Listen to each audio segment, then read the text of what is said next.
The challenges to America's principle. The first one was slavery.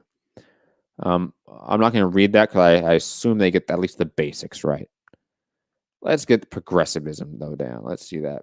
In the decades that followed the Civil War, in response to the Industrial Revolution and the expansion of urban society, many American elites adopted a series of ideas to challenge these changes. Wait.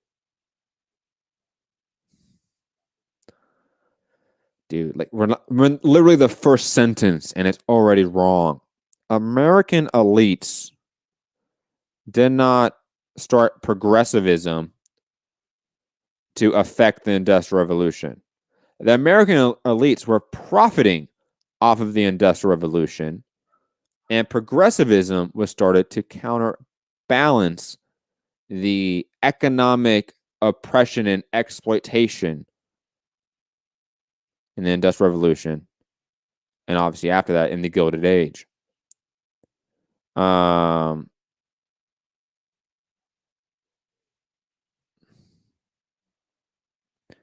Dude, you're a little capitalist fucking Modi supporter, man. Like, fuck off. Like, God, like, why are you so annoying?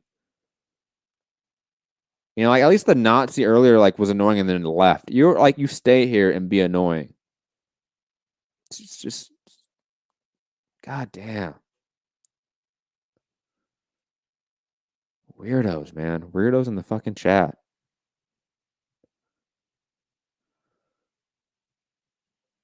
Although not all at one piece and not without its practical merits, the political thought of progressivism held that the times had moved far beyond the founding era and that contemporary society was too complex any longer to be governed by principles formulated in the 18th century. To use a contemporary analogy, progressives believed that America's original software, the founding documents, were no longer capable of operating America's vastly more complex hardware. Scott in the chat. Thank you, man. I appreciate it. You guys don't back me like Gary backs his, though, man. What the hell, Scott?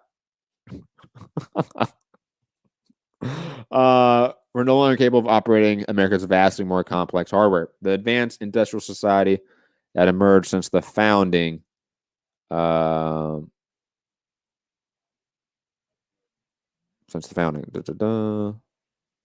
More significantly, the progressives held that truths were not permanent, but only relative to their time. They rejected the self-evident truth of the declaration that all men. What?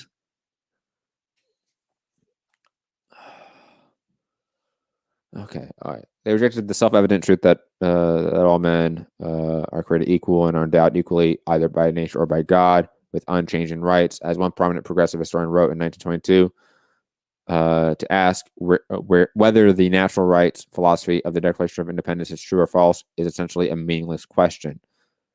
Because it was false. They owned fucking slaves. Like, that was the first fucking point you brought up. Oh my God. Oh my God, this is so stupid. So stupid.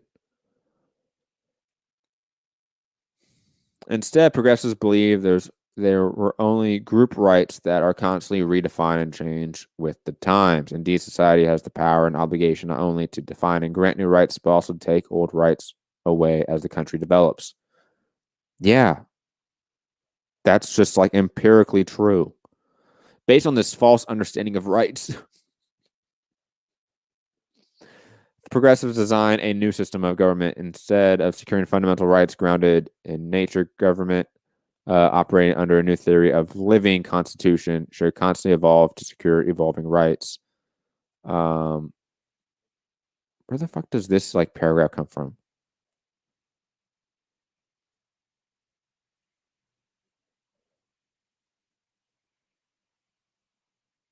Right? Am I the only one like that's like confused by this? Like the organization of this shit? Like this paragraph right here. Where does it start? Oh, here we go. My dumbass just keep scrolling. In order to keep with these changes, government would be run more and more by credential managers who would direct society through rules and regulations that mold to the currents of the time. Before he became president of the United States, Woodrow Wilson laid out his new system whereby the function of government are in a very real sense independent of legislation and even constitutions, meaning that this new view of government would operate independent of the people. Been that way for some time. Far from creating an omniscient body of civil servants led by a pragmatism or science, though, progressives instead created what amounts to a fourth branch of government called at times the bureaucracy or the administrative state. This shadow government, the shadow government never faces elections and today operates largely without checks and balances. The founders were opposed, who always opposed government unaccountable to the people and without constitutional restraint, yet it continues to grow around us. Wow. Should I read the fascism part or should like, oh no, it looks like some bullshit. I should read it, huh? Fascism. The principles of the Declaration have been threatened not only at home. In the 20th century, two global movements threatened to destroy freedom and subject mankind to a new slavery. Though ideological cousins, hold on, so you guys can see it better. There you go. Though ideological cousins, the forces of fascism and communism were bitter enemies in their wars to achieve world domination. What united both totalitarian movements was their utter disdain for natural rights and free peoples. Ah, man. Fascism first arose in Italy under the dictatorship of Benito Mussolini, largely in response to the rise of Bolshevism in Russia. That's actually kind of correct. Like the progressives, Mussolini sought to centralize power under the management of so-called experts. Dude, Mussolini was a paid fucking thug for capital. Like, I forget the company's name. I don't have the book on me. I gave it to my sister to borrow. Though it's been like a month now, and she hasn't given it back. Concerns me. That I forget what companies Mussolini basically worked for, and like was busting unions and strikes. That's when Mussolini got his start out. He was working for capital the whole time. Individual rights and freedoms had no purchase under fascism. Its principle is instead, in Mussolini's words, everything in the state, nothing outside the state, nothing against the state. That's like in terms of like patriotism, not in terms of the economy. Eventually, Adolf Hitler in Germany led this militant and dehumanizing political movement to his pseudo-scientific theory of Aryan racial supremacy, and Nazism was born. The Nazi juggernaut quickly conquered much of Europe. The rule of Axis powers, quote, is not a government based upon the consent of the governed, said President Franklin Delano Roosevelt, who was a social democrat.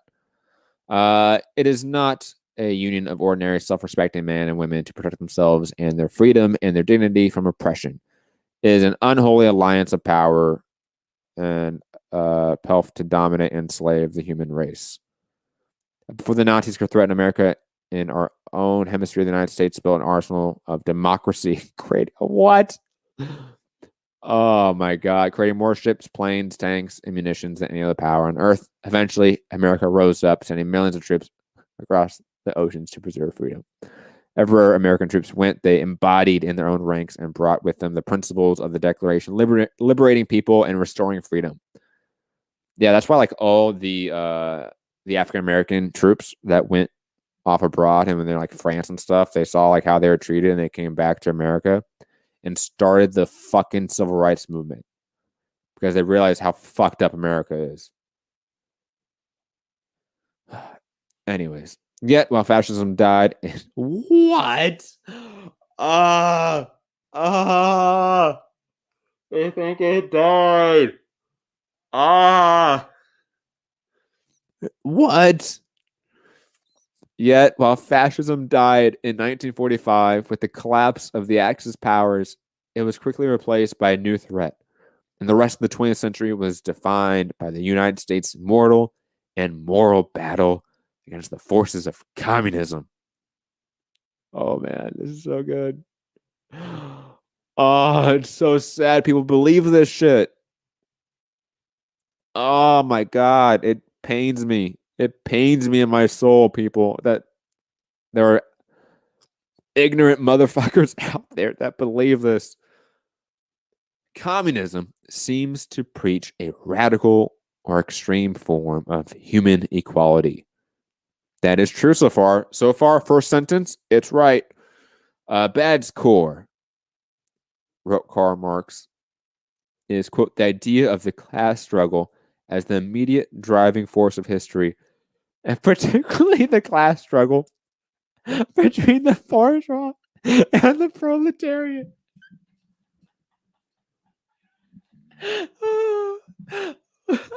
It's right so far. Grade A.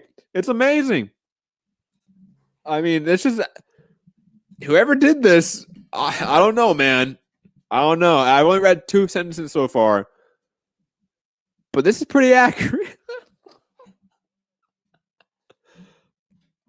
Can you imagine, like, thinking, like, stating, I almost like the first sentence of the Communist Manifesto, basically, that but that's its core that you never heard about. Like, that's the evil core. I know that's not what it said, but that's the implication. Like, but at its core, and it's just like, again, like almost the first sentence in the Communist Manifesto, which was like the third or fourth thing that Karl Marx wrote, and a long line of things that he wrote, let alone other communists, Marxists, anarchists, socialists, all that stuff. But again, they got it right. That is the idea of class struggle, and who it's between, the bourgeois and the proletariat. In the communist mind, people are not born equal and free. They're defined entirely by their class. Yes, because when you're born, I do not have the same equal material benefit, wealth, status as Jeff Bezos, right? Like, this isn't like mind-bending stuff here. Like, for any like capitalists out there, mention a third world country. Mention the poorest person there. Okay. When they're born, do they have the same equal status, wealth, access to education, healthcare, the like, as they do? No. Scott Brown, but you could hit the lotto.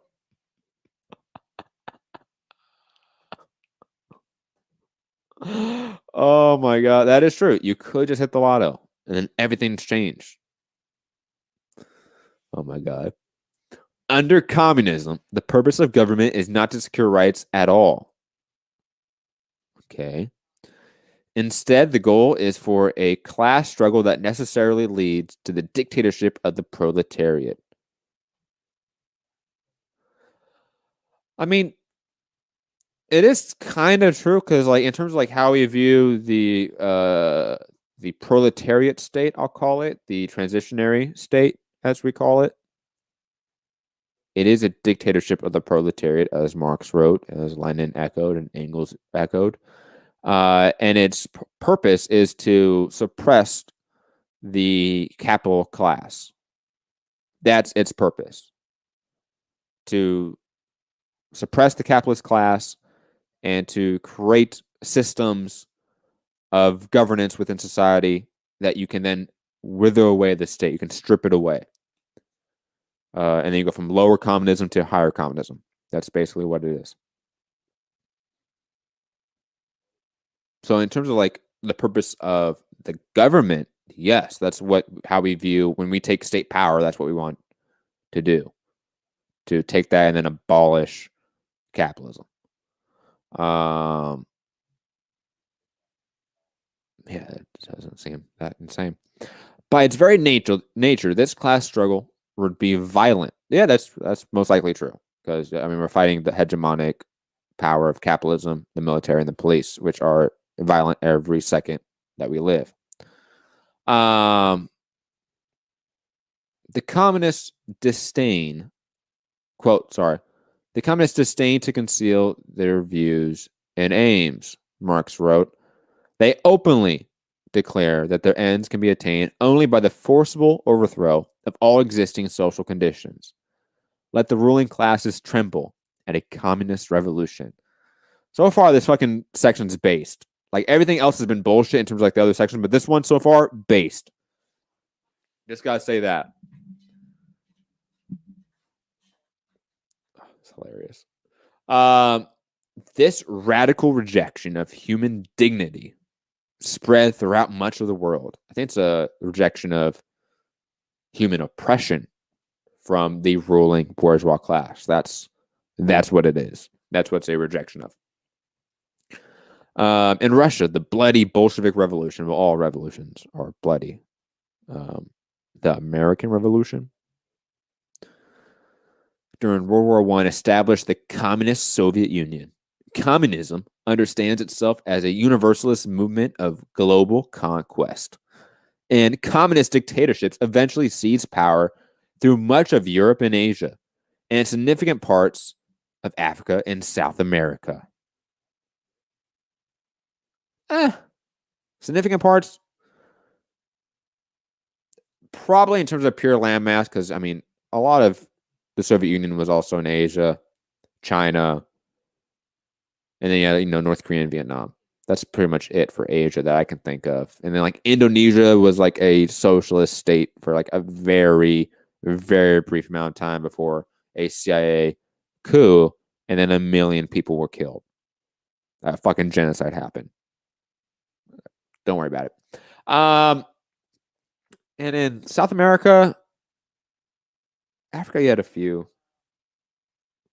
Like Angola, South Africa eventually, Libya.